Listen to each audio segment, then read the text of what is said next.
말씀을 준비했습니다. 여러분, 이 보고는 이 조직에서 참 중요하죠. 어떤 모임이든지 보고를 해야만 저분이 이런 일을 하고 있고 이런 역할을 하고 있다는 것을 알죠. 정치인들은 자기들의 그 활동 사항을 국민들에게 알릴 그런 의무가 있습니다. 우리 교단의 총회에도 보면은 총회장이나 총무 되시는 분들이 교단 신문과 홈페이지에다가 사역들을 알립니다. 아울러 우리 교회는 주보에 우리 교회에 이런 행사가 있습니다라고 보고하고요. 항상 행사 마친다 하면은 보고서를 작성해서 보관하고 있습니다. 여러분이 그 몽골을 가보셨거나 아마 들어보셨을 겁니다. 몽골은 우리나라보다 훨씬 더 빨리 약 300년 전에 이미 복음이 들어왔었습니다. 그런데 몽골 땅에는 교회가 없습니다. 그리고 기독교인들의 수가 아주 작습니다. 그나마 95년 이후에 1995년 이후에 중국이 개방되고 또 몽골도 역시 개방된 이후로 몽골 땅에 이제 외국인들이 들어가고 특히 선교사들이 들어가기 시작했으며 우리 한국 선교사들도 동시에 들어가서 복음을 전하게 되었습니다. 그래서 지금은 교회의 수가 약 300개에서 400개가 넘는다고 합니다. 그리고 성도들의 숫자도 약 20만 명에 이른다고 합니다. 선교학자들이거나 많은 선교사들이 궁금해하는 게 있습니다. 왜 몽골에는 300년 전에 기독교가 전파되었는데 이 기독교가 몽골 땅에 퍼지지 못했을까? 몽골 사람들이 특히나 아주 굉장히 미신을 섬기고 강인한 사람들이라 거역했을까? 그렇지 않습니다. 몽골은 특이하게도 징기스칸의 손자되는 이들이 로마의 바티칸의 교황청에 요청을 해서 우리나라를 선교해 주세요라고 초청까지 한 나라였습니다. 그럼에도 불구하고 몽골 땅에는 복음이 미약하고 우리 한국은 그보다 150년이나 뒤에 기독교가 들어왔는데 어떻게 이렇게 교회가 성장하고 기독교 인구가 많아졌는가? 한 3가지 이유를 쳤습니다. 그 중에 하나는 초기에 몽골 선교사들이 성경을 번역하지 않은 거예요. 여전히 이 사람들은 바티칸 용어, 라틴어로 예배를 드리고 집례를 했단 말이죠. 성도들이 성경을 읽을 기회가 없어요. 이것이 선교가 막히게 된 이유죠. 두 번째는 교회를 세우지 않았습니다. 이들은 공회당이나 또 관공서라든지 학교를 빌려서 예배는 드렸지만은 교회당 건물을 세우질 않았습니다. 교회를 세우지 않으니까 이 사람들이 정기적으로 모이질 않은 거예요. 그러면 이 선교사들은 초기에 뭘 했느냐? 병원을 세웠거나 학교나 건물을 지었습니다. 그래서 기독교가 퍼지지 못했다. 세 번째는 기록을 남기질 않았습니다. 초기의 선교사들이 약 10여 년 동안 몽골에 가서 복음을 전했지만은 저들은 기록을 남기질 않았어요. 그리고 출소했어요. 두 번째 선교사들이 갔지만은 전임 선교사가 남긴 기록이 없으니까 새로 시작하는 거예요. 과거에 어떤 일이 있었고 어떤 건 성공했고 어떤 건 실패했다 이런 기록이 있어야 그것을 거울 삼아서 교훈 삼아서 새로운 그런 선교 전략을 펼 거 아니에요? 그런데 이 사람들은 과거에 기록이 없어요. 그러니까 선교가 막힌 것이다. 오늘날도 여전히 맞습니다. 어디든지 선교지에는 성경책이 전파되어야 돼요. 그리고 교회당도 세워져야 돼요. 그리고 아울러 기록, 보고가 잘 이루어져야 돼요. 특히 우리 성도들은요, 하나님께 보고를 잘 하셔야 됩니다. 바로 기도지요. 왜냐하면 이 기도가 생명줄입니다. 기도가 말하자면 수도관입니다. 기도를 통해서 우리가 필요한 것을 공급받는 겁니다. 여러분들이 아무리 청구서를 써서 내보십시오. 아무것도 오지 않습니다. 근데 기도할 때는 하나님이 필요한 것을 채워 주십니다. 그러므로 하나님께 보고를 잘해야 합니다. 성도들은 일터에서 보고를 잘해야 됩니다. 사장이 직원을 뽑았는데 기록을 남기거나 보고하지 않으면 이 사람이 노는지 일하는지를 몰라요. 그러므로 이런 일이 있습니다. 이렇게 장사를 했습니다. 이런 사람을 만났습니다. 보고를 할 때 이분이 일을 잘하고 있구나 하는 것에 마음이 편안해지고 안심이 되겠죠. 그러므로 여러분이 조직이나 일터에서 보고를 잘해야 합니다. 윗사람일 뿐만 아니라 아랫사람에게도 보고를 해야 합니다. 그래야 그 모임이, 그 회사가, 그 조직이 돌아가는 것을 알겠지요. 깜깜이 조직 같으면 무슨 일이 벌어지는지, 어떤 일이 생기는지를 모른다면 아마도 다들 불안해할 겁니다. 그러므로 모임 가운데 일터에서 보고가 이루어져야 됩니다. 그리고 무엇보다도 가족들에게도 보고를 해야 합니다. 여러분이 가장이거나 혹은 집안의 실세라고 할지라도 가족들에게 간다 온다 보고를 해 주어야 합니다. 아유, 내가 어른이고 내가 가장인데 누구한테 보고해? 저 사람들이 나한테, 식구들이 나한테 보고해야지. 그거 아닙니다. 지금은 누군가든 가장이든 실세든 뭐 유력한이든 상관없습니다. 가족은 다 평등한 시대입니다. 그러므로 부모는 자녀에게 내가 이런 것 하고 싶다, 내가 이것이 생각나는구나, 내가 이거 먹고 싶다 알려주어야 합니다. 그래야 자녀들은 우리 부모님이 지금 무슨 욕구, 무슨 이유, 무슨 바람이 있으시구나 하는 걸 알게 되겠죠. 그리고 자녀들은 부모님에게 보고를 해야 합니다. 어디 간다든지 뭘 하고 싶다든지 아니면 내가 이런 새로운 일을 계획하고 있다든지 보고를 해 주셔야 합니다. 지금 우리는 5월 마지막 주간에 모여 예배하고 있습니다. 가정의 달이라고 하고 어린이날도 지나고 부모 어버이날도 지나고 혹은 부부의 날 같은 것도 스승의 날도 지나고 있습니다. 근데 여러분, 원만한 가정, 정말 행복한 가정, 그리고 칭찬받는, 사랑받는 가정들은 부모가 자녀에게 이야기를 마음껏 할 수가 있고, 또 자녀들은 부모에게 이런저런 의논을 하는 그런 가정이 칭찬받고 사랑받고 존경하는 가정인 거예요.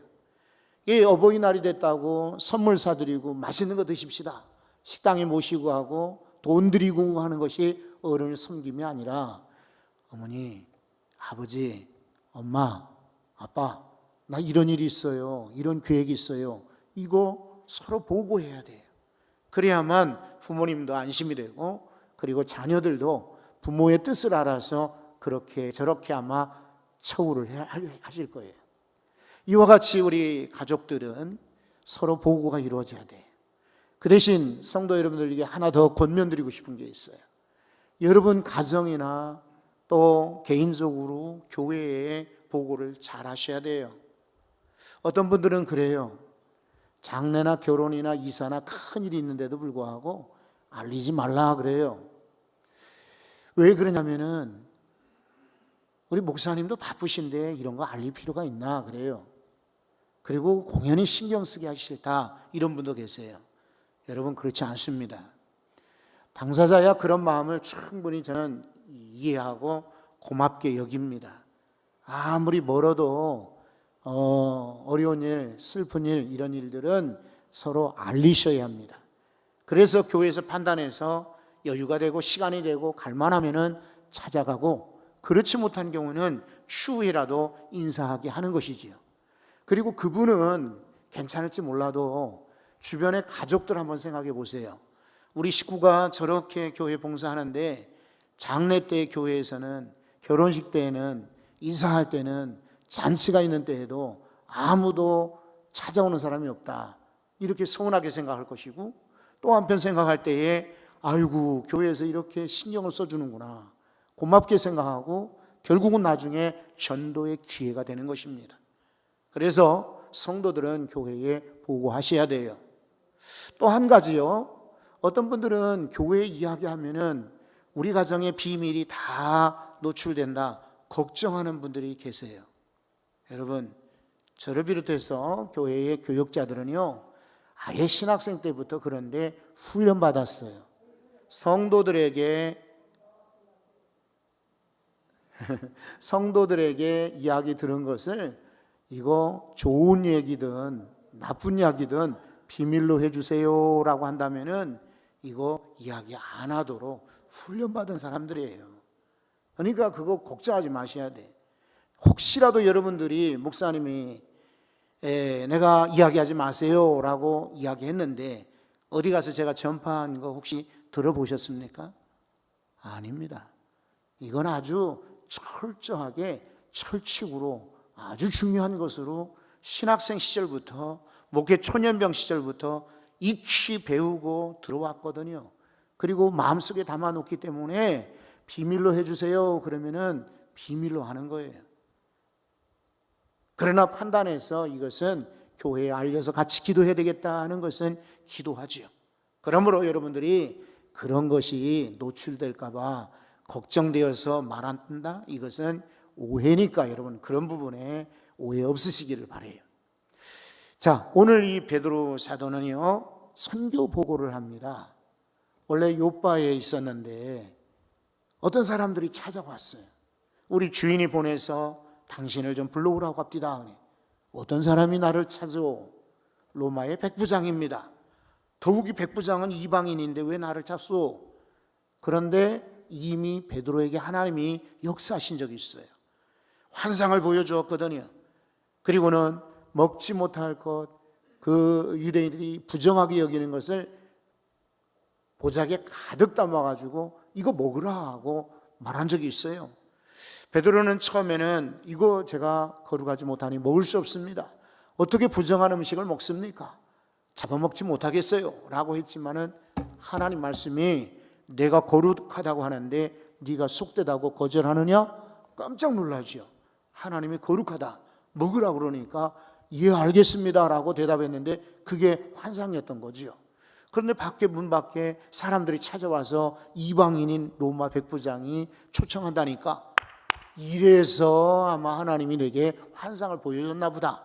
그래가지고는 그 사람들 따라서 가이사라로 가게 되었죠.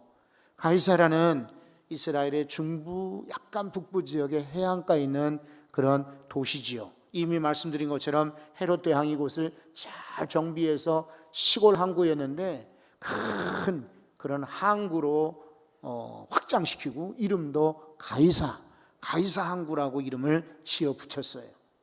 이곳에 바로 갔더니 로마인 장교 백부장이 친척들, 친구들, 가족들 다 모아놓고 기다리고 있는 거예요. 마음대로 말씀하십시오. 모든 것 전해주십시오. 저희는 하나님 말씀 듣기 위해서 이 자리에 있습니다. 그러는 거예요.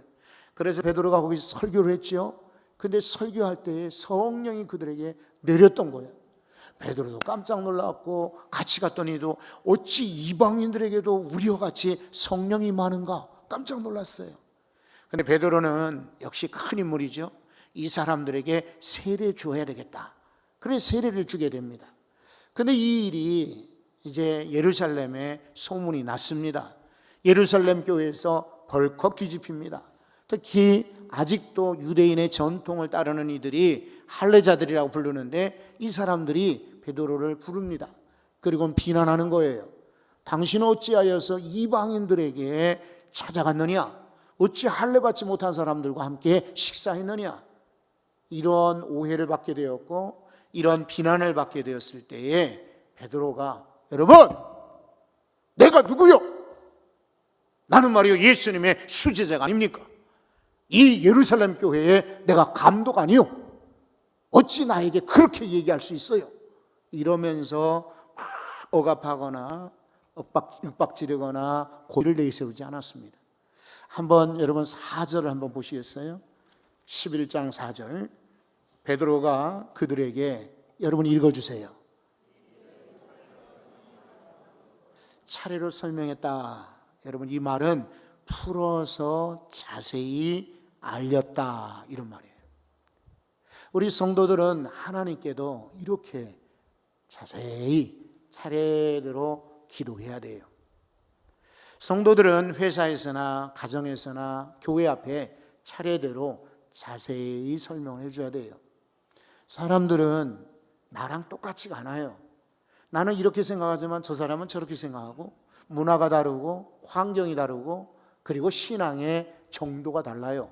어떤 이는 단단한 음식을 먹을 수도 있지만 어떤 이는 부드러운 음식만 먹어야만 소화가 되는 이가 있어요.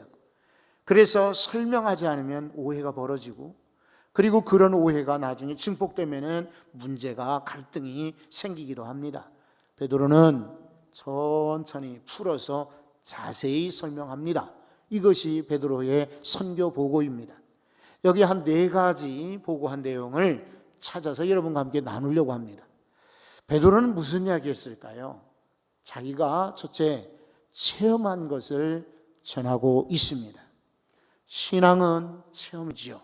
그래서 우리 여름 성경학교나 수련회, 이런 단기 선교 같은 캄보디아 미션, 이런 것들 중요합니다. 예전에 우리 평화교회를 쭉 섬겨왔죠. 근데 혹시 2001년도에 무슨 일이 있었는지 아십니까? 많은 일이 있었지만 별로 뚜렷이 생각나는 게 없을걸요. 2008년도에는 어떤 일이 있었는지 혹시 기억하십니까? 아마 잘 모르실 거예요. 그러면 2010년도에는 어떤 일이 있었습니까? 잘 모르실 거예요. 여름날들을 우리가 많이 지냈지만은 그런 수많은 계속 이어지는 우리 세월 동안의 여름날들을 다 기억하지는 못해요. 그렇죠? 저는 예전에 천리포 해수욕장에 수련회 간 적이 있었는데요. 이 천리포 해수욕장은 자갈밭이 유명합니다. 지금은 어떤지 모르겠습니다만 어쨌든 자갈이 많았더랬어요. 그래서 저뿐만 아니라 같이 수련회 갔던 친구들이 맨발로 다녔잖아요. 예전에 무슨 아쿠아 슈즈니 무슨 샌달인 이런 게 어디 있습니까? 그죠? 대부분 용산역에서 먹을 거, 이제 옷까지, 이불까지, 천막까지 전부 지고 용산역에 가가지고 솥단지, 냄비까지 전부 끼고 들고 가서 대천 해수욕장에 내리고, 이렇게 해서 또 시외버스 타고 이렇게 해수욕장 가지 않았어요. 그러다 보니까 전부 맨발이었는데 거기서 발을 베었단 말이죠. 피가 철철 났어요. 제 생애에 아마 그렇게 내 몸에서 피가 많이 났다는 기억이 없을 정도로. 그래서 지금도 해수욕장 하면은 천리포 해수욕장이 생각나고, 천리포 하면은 별로 좋은 기억이 없죠. 왜냐하면 거기서 발을 비었다. 혹시 여러분들 가운데는 천리포 해수욕장과 관련 있는 분들이 계실지 모르지만은 그런 기억이 있어요. 그뿐만 아니라 또 대한수도원에, 철원에 있는 기도원에 가서는 기도하는데 제 옆에 있는 분이요, 거짓말 안 보태고 30cm가 올라가요. 기도하는데 진동을 경험하는 거예요. 30cm가 올라간다니까. 네? 무릎 꿇고 기도하는데 몸이 둥둥 떠요. 신기하죠? 기도는커녕 제가 그 사람들 쳐다보니라고 깜짝 놀라가지고요. 네? 그런 기억이 나고, 방언을 하자고 하는데 저만 방언이 안 되는 거예요. 그래서 한 15명이 저를 둘러싸고는 밤새 기도한다고 어찌 눌러대는지 방언은커녕 키가 이만큼밖에 못 자랐어요. 그게 고3 때요. 그러니까 대한수도원 하면은 지금도 사람들이 기도하다가 둥둥둥 뜨는 그 진동이 기억이 나요. 그리고 저를 위해서 한 10분이 손 눌러가면서 안수기도 해줬던 그런 기억이 나요. 여러분, 2001년도 아까 질문 드렸는데 제가 겨울날 넘어져가지고 허리를 다쳤습니다. 2008년도 말씀드렸지만은 우리 옛날 예배당에서 새 예배당을 지읍시다. 불과 몇 사람이 반대하고 90몇 % 이상이 그래요, 지읍시다. 아주 기뻤고 기억에 남던 날이에요. 2010년도 우리 입당 예배 드리고 하나님께 영광을 들렸던 날. 이와 같이 신앙생활 중에 체험은요 굉장히 중요합니다. 여러분 인생 가운데도 이런 체험들이 있기를 바랍니다. 자기가 경험한 것을 이야기하는 거예요. 그래서 5절 보십시오. 내가 욥바시에서 기도할 때에 황홀한 중에 환상을 보았습니다. 그렇죠? 환상을 체험했으니까 그 체험을 전하는 거예요. 6절에 보면 내가 보았더니 땅에 4발 가진 것, 들짐승 기는 것, 공중에 나는 새들을 보았습니다. 그러는 자기가 보았으니까 증거하는 것입니다. 또 7절에 보면 내가 들으니 소리 나서 이르되 이것을 일어나 잡아먹으라 하는지라. 들었다는 거예요. 들은 것을 이야기합니다. 여러분, 이렇게 자기가 체험한 것을 전하고 보고하는 것이 진짜 보고입니다. 남의 경험이나 어떤 책에서나 어떤 이야기, 들은 이야기를 전할 때는 내 기간이니까 정확하지 않아요.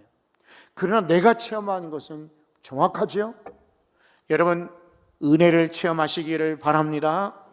응답도 체험하시기 바랍니다. 하나님의 사랑도 체험하시기 바랍니다. 체험이 없으면 신앙생활 중간에 포기하고 말아요. 뒤집어지고 말아요. 떨어지고 말아요. 그래서 우리 자녀들에게도 체험할 기회를 줘야 돼요. 그래서 할 수만 있으면 우리가 다른 데 세계 여행도 좋지만 이런 선교 여행에 자녀들 보내셔야 돼요. 성주순례 우리 성도들 가셔야 돼요. 수련회 성도들이 참여하셔야 돼요. 그리고 우리 자녀들 성경 공부 시켜야 돼요. 이래야 아이들에게 체험이 있지요. 그래야 나중에라도 그 신앙이 변치 않는 거예요. 체험이 없으니까 하나님 만난 체험이 없고 은혜 받은 체험이 없고 기도해서 뜨거워진 체험이 없으니까 자녀들이 고등학교 올라가면 떨어져, 대학교 들어가면 떨어져, 군대 갔다 오면 떨어져, 그 회사 들어가면 떨어져, 결혼하면 떨어지는 거예요. 여러분, 우리 자녀들에게도 여러분도 체험이 꼭 있기를 간절히 소원합니다. 그리고 두 번째는요, 베드로는 성령에 대해서 보고하고 있습니다. 12절의 말씀 보면 성령이 내게 명하셨다 이렇게 말합니다. 15절에 내가 말을 할 때 성령이 그들에게도 임하였다라고 말합니다. 16절에 보면 내가 주의 말씀에 요하는 물로 세례 주거니와 너희는 이제 성령으로 세례 받으리라는 말씀이 기억났다라고 하고 있어요. 베드로는요, 지금 보고할 때 다른 거 이야기하지 않아요. 성령에 대해서 강조하고 있습니다.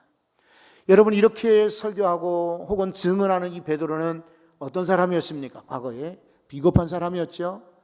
그리고 참 무식한 사람이었습니다.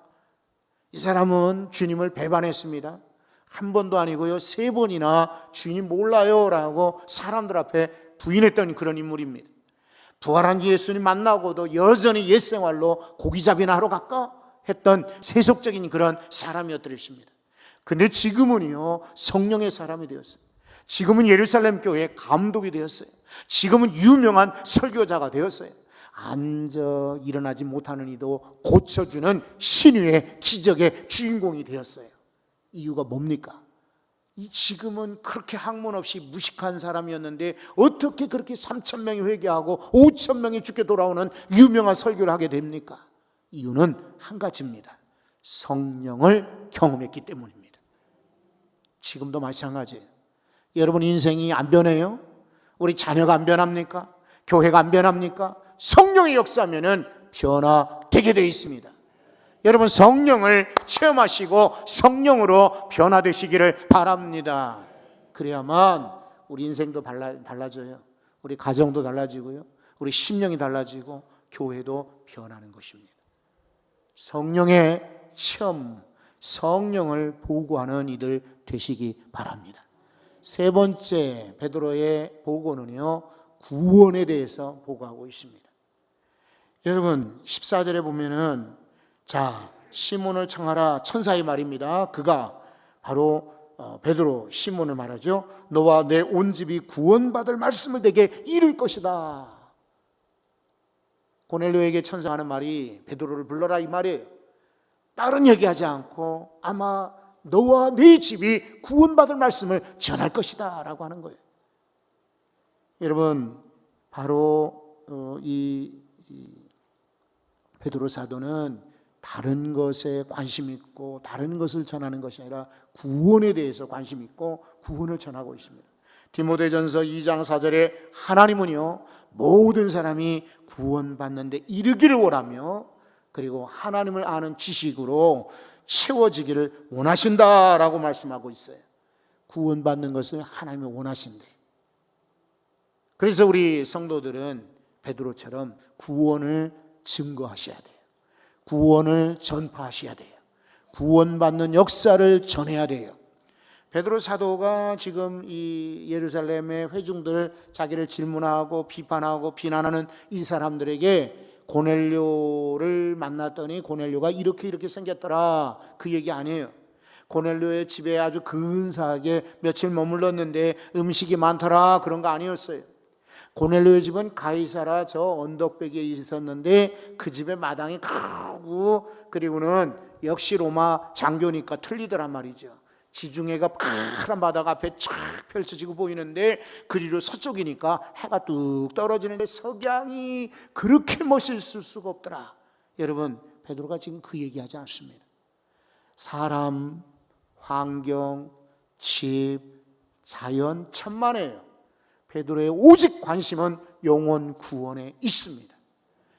예루살렘 교회의 사람들은요, 문화에 관심이 있고 율법에 관심이 있고 네가 이방인들과 만나냐 하는 그런 법에 관심이 있었지만은 베드로는 오직 이방인들에게도 구원이 임하더라, 구원 사역에 관심이 있습니다.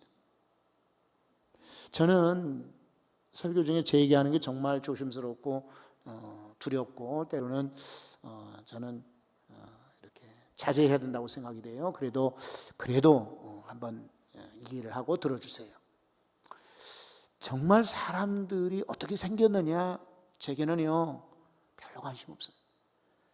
얼마나 지위가 높으냐 천만에요. 얼마나 저 사람이 돈을 많이 가졌느냐, 저는 이만큼도 부러운 거 없어요. 그리고 관심 없어요. 제가 만나는 사람, 상대하는 사람, 이 사람이 과연 구원받은 사람일까? 하나님을 아는 사람일까? 어떻게 하면 이 사람에게 하나님을 소개할 수 있을까? 어떻게 하면 하나님의 역사를 이 사람에게 증거할 수 있을까? 이게 최고의 관심이에요. 어디 가도 요만큼도 사실은 진짜 그래요.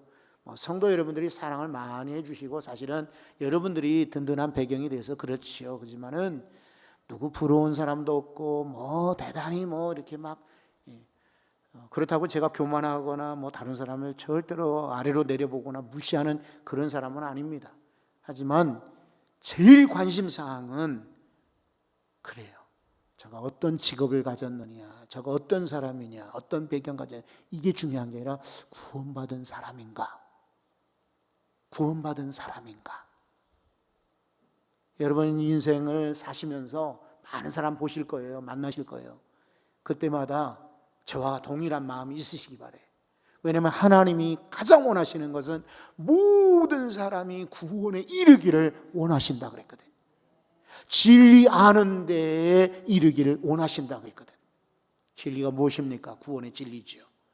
그러므로 베드로 사도는 고넬료의 생김새나 모인 회중의 모임의 모습이거나 가이사라의 경치나 배경이 아니라 구원 사역을 보고하고 있습니다. 성도 여러분, 우리 인생이 어쩌면은 걸어가는 걸음걸음이 선교와 같은 구원 복음을 전하는 그런 복음 전도자의 걸음이 되셔야 됩니다. 그래서 여러분의 일터에서 여러분 때문에 믿는 이들이 생겨나고, 여러분들이 사업할 때 여러분 때문에 전도되고, 여러분이 만약에 재능이 있다면 그 재능을 통해서 많은 이들에게 복음을 증거하는 귀한 성도들 되시기 바랍니다. 네 번째는요, 바로 하나님에 대해서 보고하고 있습니다. 여기 성경의 17절에 보시면 하나님이 우리가 주 예수 그리스도를 믿을 때 주신 것 같은 선물을 그들에게도 주셨다. 선물이 무엇입니까? 바로 성령이지요. 하나님이 예수 믿을 때 우리에게 주시는 성령을 그들 이방인들에게도 주시더라. 하나님을 자랑하고 증거하고 있습니다. 베드로를 배우셔야 합니다. 입만 열리면 자식 자랑, 입만 열리면 자기 경력, 입만 열리면 돈 있고, 입만 열면은 여기저기 땅이 있고, 입만 열면은 자기가 여기저기 다녔다 하는데, 특별히 우리 믿음의 사람들은요, 돈이나 학식이나 재능이나 다른 것이 아니라 하나님을 자랑해야 마땅합니다. 베드로처럼 하나님이 하신 일, 하나님의 선물, 하나님의 역사 자랑하시고 증거하시고 보고하시기 바래요. 18절에 보면은 이 말을 듣고 잠잠했다. 아까는 오해했거든요. 아까는 베드로를 비난했어요. 그런데 이제는 이 설명을 듣고 보니까 잠잠해진 거예요. 아하, 우리가 오해를 했구나. 이방인들도 그런 역사가 있는 걸 우리는 법으로 안 된다고 했었구나. 잠잠해져요. 그리고는 이 사람들이요, 하나님께 영광을 돌렸다. 할렐루야. 자, 우리의 보고를 듣고 우리의 간증을 듣고 우리의 설명을 듣고 그리고 설교자의 설교를 통해서 성도들이 듣는 회중들이 그리고 내 이야기를 듣는 이들이 내게 영광이 아니라 내게 칭찬이 아니라 내게 존경이 아니라 내게 무슨 상이 아니라 선물이 아니라 하나님께 영광을 돌려야 될 줄로 믿습니다. 베드로는요 참 훌륭한 사람이에요. 보고를 참 잘하고 있어요. 이 사람은 성령의 역사, 구원의 사역, 그리고 하나님이 하신 일, 이런 것을 천천히 설명하되 다른 사람의 이론, 다른 사람의 이야기가 아니라 자기가 체험한 것을 그대로 전하고 있어요. 첫째, 여러분 신앙생활 하려거든 체험하시기 바랍니다. 둘째, 입을 열면 하나님 자랑하시고 성령님의 역사를 전하시기 바랍니다. 셋째, 우리의 관심, 모든 것은 구원에 있습니다. 여러분을 통해서 많은 이들이 구원받는 역사가 있기를 소원합니다. 넷째, 하나님께 결국은 영광을 올려드리는 것입니다. 기도하겠습니다. 하나님, 베드로처럼 우리 또한 구원 사역에